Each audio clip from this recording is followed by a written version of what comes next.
Hi, and welcome to Off the Beaten Tracks, reminding you that not all change is for the better, but exact change will get you on a bus that smells a lot like urine.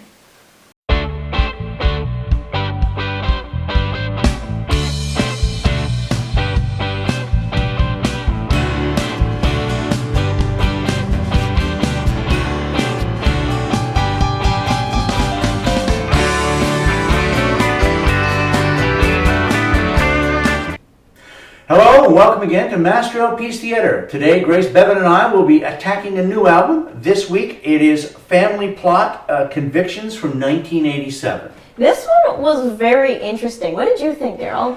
Well, I bought it because of the cover. I actually thought this was going to be like a death metal band. I can see how you'd say that, yeah. But it's so not. They're a Canadian band. I think they're out of Vancouver.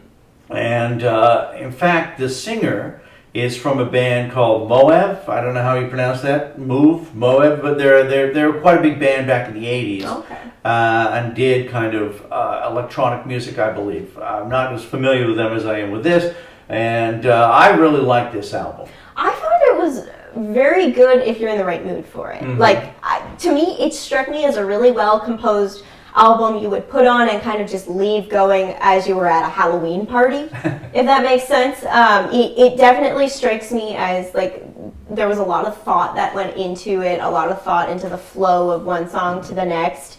I did find myself towards the end though feeling like things were starting to blur together a little bit. I think yes. I think initially you're going, okay, they are a little bit uniform, but I know what you mean about the mood. They reminded me quite a bit, actually, of Concrete Blonde. Okay, yeah, I was definitely getting like foundations of Riot Girl from it, almost a little bit. Like specifically Stag Party, it reminded me of something that like Huggy Bear or Bikini Kill would do.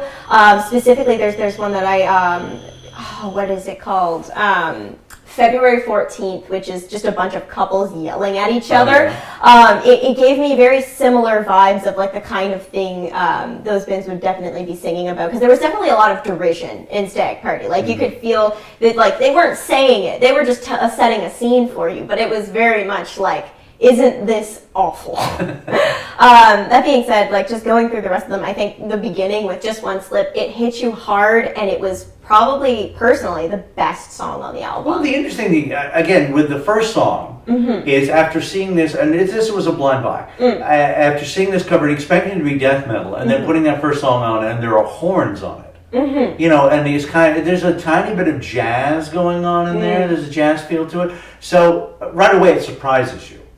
I don't know necessarily about that. I thought that the album cover was mostly fitting. Like I definitely got gloomy. I definitely got gloomy. I definitely got harder rock from it. I definitely got a lot of things. I can see how you would see this and think, oh yeah, metal. But the thing that gets me is like it seems as if it's almost sort of like, this is the local art gallery putting this up, and a 12th grader did it in art class, and they wanted to do dark and twisted. And I don't know, I can see like a very gothy rock kind of album out of this, which is what we got, essentially. Yeah, I mean, the My Mad Friend, the bass, and I think I sent you the clip, and we'll probably have it down below. It reminded me so much of Human Sexual Response's Anne Frank's story, where there's a hauntingness, that there's a style that we're going for with that bass, which goes through these, which does give it kind of lugubrious kind of tone to this whole thing.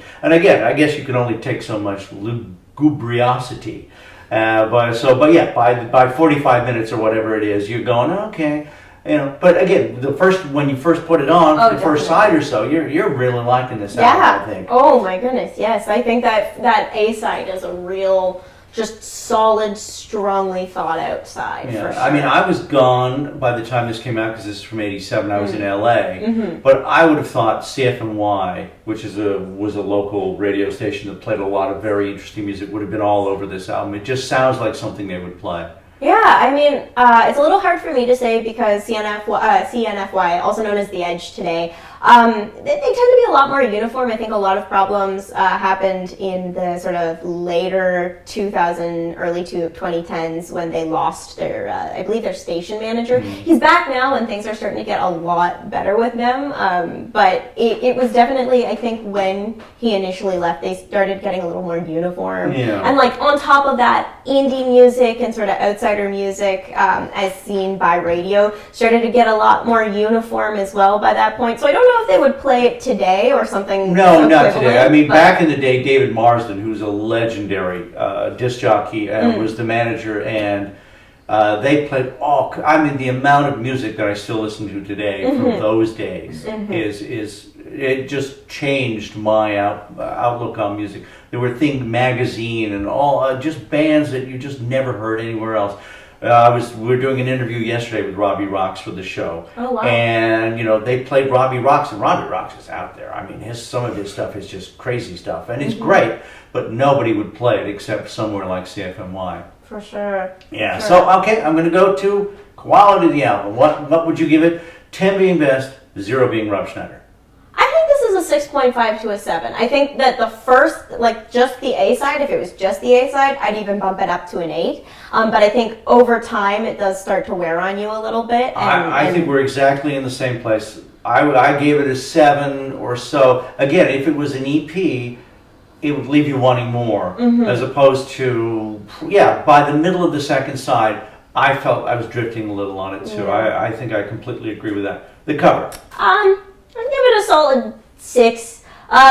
There's something about the fact that I know that this is all just sort of crumpled fabric, and this feels like we had like edges that they needed to cut off. That just kind of feels like stuff that I kind of see in high school art class a little bit. I think the sculpture is wonderful though within it. So all of my points are going to the sculpture and not the rest of it. Okay, I'm going to go with 4. Not that I didn't like the cover, but again, I just felt that it wasn't representative of what you were listening to inside. You felt duped. I just felt I was going to hear some Norwegian guy screaming his head off about chasing up ramparts with axes dripping with blood.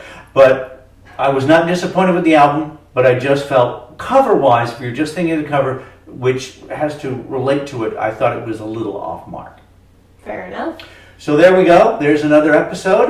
We both quite like this, and if it was shorter, we would like it even more. And we're a little bit apart on the cover, but that's the way this show goes. Join us next time, Grace, Bevan, and I, for Master LP's Theater.